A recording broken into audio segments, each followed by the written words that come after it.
2006లో చనిపోయాడు అనమాట. మా అబ్బాయి 6 సంవత్సరాలు వచ్చినప్పుడు. మరి 2007లో మా అమ్మ చనిపోయింది, 2008లో అత్తగారు చనిపోయింది అనమాట. ఇల్లు మరి నా ఒక్క ఇల్లే, అక్కడ చుట్టుపక్కల వాళ్ళందరూ ఉండేవాళ్ళు. నేను ఒక్కదాన్నే ఇంకా అలాగా ఉండేదన్నమాట. వెళ్ళిపోదాం అనుకున్నాను అనమాట. ఆ ఊరి నుంచి అక్కడి నుంచి వెళ్ళి అమ్మ ఇంటికి వెళ్దాము, పిల్లలు చిన్న పిల్లలుగా చూసేవాళ్ళు లేదని అనుకున్నాను. అయితే అంత సగం ఉండేదన్నమాట. అక్కయ్య తండ్రి ఎంతంటే మమ్మల్ని ఎంతగానో ప్రేమించాడు. చిన్న సంఘం అంటారు. చిన్న సంఘాన్ని పిల్లలను తీసుకొని వెళ్ళి సండే స్కూల్ కాడ నుంచి అట్లాగే పెద్దోళ్ళు అయ్యేదాకా ఇప్పుడు మా సంఘాలు అక్కడ ఆత్మీయ తండ్రికి 5 సంఘాలు ఇచ్చాడు అనమాట. మమ్మల్ని ఎంతగానో ప్రేమించారు. స్థలం అమ్ముకొని వెళ్ళిపోదాం అనుకున్నాము చిన్నపిల్లడని. అయితే ఆయన ఏమన్నాడంటే, అమ్మ అక్కడే చెల్లెళ్ళు అందరూ తినేసేస్తాను కానీ నీకు కూడా ఏ ఆధారం ఉండదన్నారు. సరే ఇది కూడా మంచి మాటలేని ఊరుకున్నా.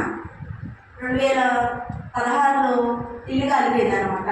పిల్లలు మేము ఇంట్లో ఉంచలేము, ఎవరో మమ్మల్ని ఆదరించేవాళ్ళు ఎవరు లేదనమాట. కాలిపోయి ఇద్దరు అట్లా నుంచొని చుట్టుపక్కల అందరూ పక్కనే ఎంఎస్ కదండి ఉండేవాళ్ళు. ఆయన వచ్చి మరి చాలా సహాయం చేశాడు అనమాట. సగబిడ్డలందరూ మమ్మల్ని ఆదుకున్నారు. ఆత్మీయ తండ్రి ఎంతగానో మమ్మల్ని అక్కడ ఆదుకున్నాడు అనమాట. అయితే దేవుడు మమ్మల్ని విడిచిపెట్టల. ఎందుకు ఆ ఇల్లు కాలిపోయినప్పుడు మాకు బాధ అనిపించింది, కానీ ఈరోజు నాకు ఎంత సంతోషం అంటే అంత సంతోషంగా ఉంది. 3 చెట్లు ఇల్లు కట్టుకున్నాం, మంచి బిల్డింగ్ వేసుకున్నాం.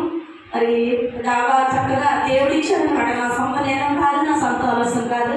ఆత్మీయ తల్లి ప్రార్థనలు, మా సంఘటన ప్రార్థన వల్ల మరి నా పక్క జైలు ఉన్న అందరూ ఆదరించారు, కానీ మమ్మల్ని చేయొద్దించేవాడు ఎవరు లేదనమాట. నా యేసయ్య నాకు చేయొద్దిచ్చాడు. ఈ తప్ప నిజమైన దేవుడు అసలు ఎవరు లేదనమాట. లోకం దేవుడు ఎంతో ప్రేమించాడు, కానీ తన అధిపతి కుమారుడు మనం విడిచిపెట్టాం, కానీ మన దేవుడు మనం విడిచిపెట్టాడు అనమాట. మనం చెయ్యప్పుడు ఆయన మనం ఎడవాలని చూస్తాం, కానీ ఆయన విడిచిపెట్టాడు. నాకు ఎన్నో 1 కాదు 2 కాదు ఎన్నో అపాయాలు, ఎన్నో చిన్నపిల్లవాడిని పెట్టుకొని ఏం చేయాలా, ఏం దిక్కు దేవులేదు అనమాట.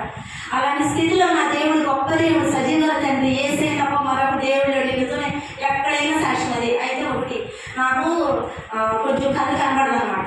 ఇది ఎప్పుడు కళ్ళు కనబడదు. హాస్పిటల్కి వెళ్ళినా సరే కళ్ళు రాదన్నారు, నరాలు అరిగిపోయినాయి అన్నారు. అయితే దేవా నీకే స్తోత్రం, ఒక కన్ను లేదు, ఏదైనా నీకు చెప్తుందని. నేను ఒక కన్నే నాకు కనబడిద్దండి, నాకు 2వ కన్ను కనబడదు. ఆయన ఎంత గొప్ప దేవుడు అంటే, మరి తాడిగడ హాస్పిటల్కి వెళ్ళాం. అమ్మ నీకు నరాలు సన్నబడి ఇంక చూపు రాదన్నారనమాట. అయ్యా నీకు చెప్పాం, ఇంతవరకు నడిపించుకొచ్చావు, ఇంకా నీకు చెప్పమని చెప్పి మరి నాకు లోన్ కోసం మేము పెట్టుకున్నాం. దేవుడు చెప్పమన్నమాట. 12 వచ్చినాయి, టైల్స్ సీలింగ్ ఉన్నాయి. మరి నా కోసం, నా బిడ్డ కోసం నేను ప్రార్థన చేస్తుంది ఏంటంటే, నా బిడ్డకి ప్రార్థన బిడ్డ రావాలి, చర్చిలోనే పెళ్లి చేసుకోవాలి, మంచిగా ఉండాలి, ఆస్తి అంతస్తులు కాదు. నాకు దేవుడి బిడ్డ కావాలని నేను ఆశపడుతున్నా.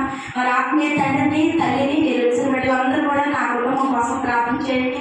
ఇక్కడ అక్కలు కూడా ఎంతో కొట్లాటలు మెట్లాటలు ఉన్నారు. ఈ బిడ్డలు ఎవరు మారలా. అయితే నా తోడుగుడ్డలు అందరూ మారారనమాట.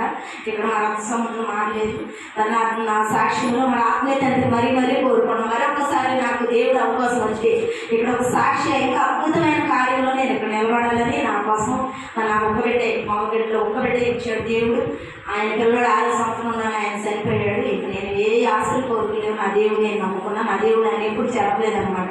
నేను కూడా నిజమైన దేవుడిని నమ్ముకోవాలి, ఈ తప్ప మరొక దేవుడు లేడని. మరి నేను ఏమైనా తప్పుగా మాట్లాడితే నన్ను క్షమించమని సాక్ష్యం దేవుడు దీవించను.